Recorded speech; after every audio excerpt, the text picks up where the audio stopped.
Past tense complete कर लिए थे, एक्टिव वॉइस से पैसिव वॉइस बनाना। आज हम देखेंगे फ्यूचर टेंस।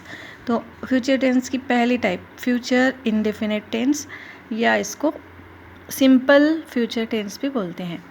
तो इसका एक्टिव वॉइस में सेंटेंस कैसा रहता है? Subject plus will plus verb का फर्स्ट फॉर्म एंड ऑब्जेक्ट, ये हो गया हमारा एक्टिव वॉइस। जनरली इसी में हम फ्यूचर इंडेफिनिट टेंस या सिंपल फ्यूचर टेंस का सेंटेंस बनाते हैं। अब इसको हमको पैसिव वॉइस करना है, तो ऑब्जेक्ट को हम शुरू में लिख लेंगे प्लस विल बी लगाएंगे। एक्टिव वॉइस में विल था, यहाँ विल बी लगाएंगे। फिर वर्ब का थर्ड फॉर्म लगाएंगे। पहले एक्टिव वॉइस में वर्ब का फर्स्ट फॉर्म था, यहाँ वर्ब का थर्ड फॉर्म लगाएंगे, फिर बाय लगाएंगे और सब्जेक्ट रख देंगे। ये जो सब्जेक्ट है हमारा, ये हो गया हमारा पैसिव वॉइस। तो अब हम सेंटेंसेस बनाते हैं। तो पहला sentence, I will eat a mango, ये हो गया हमारा एक्टिव वॉइस। ठीक है, तो अब हम ये ऑब्जेक्ट को शुरू में लेके आएंगे, ए मैंगो। फिर हमने क्या बोले, विल बी वर्ब का third form, eaten by me, ये हो गया हमारा पैसिव वॉइस।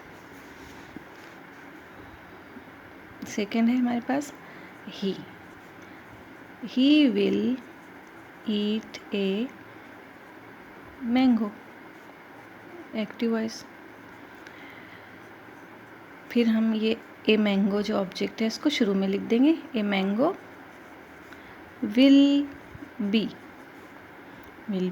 फिर वर्ब का third form eaten by him, passive voice. Next हम ले रहे हैं she will eat a mango, active voice है।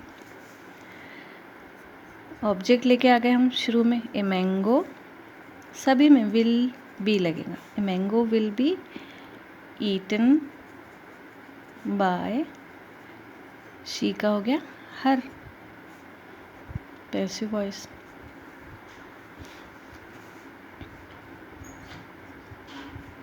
इसके बाद में you will eat a mango,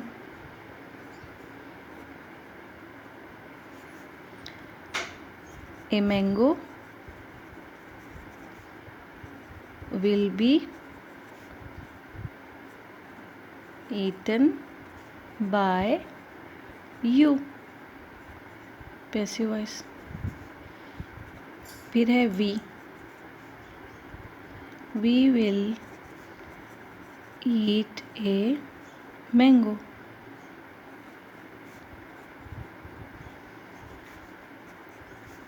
क्या हो जाएगा इसका, ए मैंगो विल बी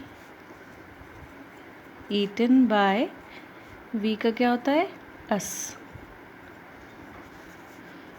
उसके बाद में हम लेंगे they will eat a mango, active voice हो गया। अब इसको हम फिर से लेके आएंगे इधर, a mango will be eaten by them, यह हो गया पैसिव वॉइस। तो यहाँ हमारा सिंपल फ्यूचर या फ्यूचर इंडेफिनिट टेंस की एक्टिव से पैसिव वॉइस कंप्लीट होती है। अगली टाइप देखेंगे हम नेक्स्ट वीडियो में, तो चैनल को सब्सक्राइब कर लीजिए।